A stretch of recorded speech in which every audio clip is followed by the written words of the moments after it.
আবার বিএনপি চাচ্ছে যত তাড়াতাড়ি নির্বাচন হয়। বিএনপি তো প্রতিদিন দেরি হয়, বিএনপির ভোট কমে, কারণ বিএনপি তো সারা দেশে মানুষের মধ্যে বিএনপির তো ইমেজ খুব একটা ভালো আছে বলে আমার কাছে মনে হয় না। কারণ আপনি দেখেন আওয়ামী লীগের ভোট নিয়ে একসময় আমি মনে করতাম যে আওয়ামী লীগের ভোটগুলি বোধহয় যদি আওয়ামী লীগ নির্বাচন করতে না পারে তাহলে হয়তো বিএনপির বাক্সে আসবে। এখন কিন্তু ওই মনে করাটার মধ্যে আমার একটু চেঞ্জ আসছে, কারণ আওয়ামী লীগের উপর যত মামলা মোকদ্দমা সব তো বিএনপির লোকেরা করছে। তো যারা মামলা মোকদ্দমা করছে, যাদের কারণে তারা এলাকায় থাকতে পারে না, তারা কি তাদেরকে ভোট দিবে? দিবে না তো। কাজে এখানে কিন্তু কিছু ঝামেলা আছে। আবার আরেকটা বিষয় আছে, এখানে একটা বিষয় আছে, বর্তমানে যে ফরম্যাট নির্বাচনটা হতে যাচ্ছে এখানে তো ব্যালট পেপারে আওয়ামী লীগ থাকবে না। জাতীয় পার্টিকেও না রাখার জন্য এই জামাত অথবা এই এনসিপি এরা কিন্তু নানা ধরনের ক্যারিকেচার করতেছে। ওই যে জাতীয় পার্টিও না থাকে, আওয়ামী লীগও না থাকে, তাহলে নির্বাচনের চেহারাটা কি দাঁড়াবে? এটা কিন্তু একটা বিষয়। আবার আওয়ামী লীগের প্রচুর ভোটারও আছে সারা দেশে, তাদের যদি আপনি নির্বাচন করতে না দেন, তাদের যদি আপনার তাহলে তখন তারা কাদেরকে ভোট দিবে?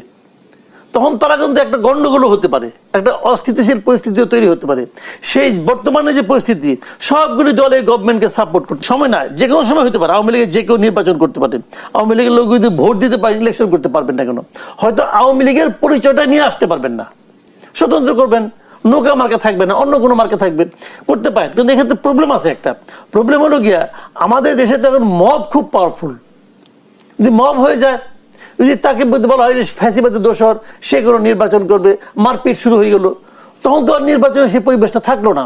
কারণ আমাদের এই সরকার এর মধ্যে প্রমাণ করছে তারা অনেক কিছুই পারে, খালি মবটা ফিরাইতে পারে না। মবকে তার মতো চলতে দেন। আপনি মবকে যদি বিচারের আওতায় না আনেন, যারা মব করে যদি তাদের বিরুদ্ধে কোনো অ্যাকশনে না যান, তো মব তো পাওয়ারফুল হবেই।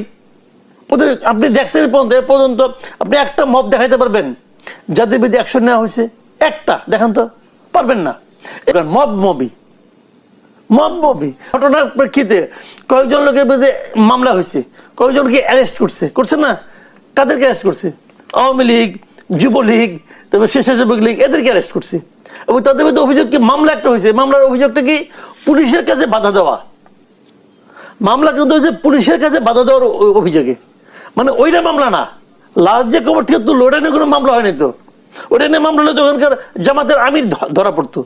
সে তো ওই মিটিং করছে, সে তো ওই যে আপনার ইমান আকিদা না কি আপনার একটা কমিটি করছে, ওই কমিটির মধ্যে সে আছে।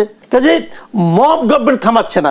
পরশুদিনও তো দেখলাম যে এই শফিকুল আলম সাহেব সে মবের পক্ষে তার করলো, সাফাই গেল। তার মানে সরকার মবটাকে এক ধরনের সাপোর্ট দেয় এবং সরকার মবটাকে এনকারেজ করে, তোমরা করো, আমরা দেখি। এটাই তো হচ্ছে এখানে। আপনার মনে হলো সব পিটিয়ে মেরে ফেলেন, আপনার মনে হলো একটা বিচার করে ফেলেন, তাহলে আর আইন আদালত কি করবেন? হাইকোর্ট দিয়ে কি করবেন?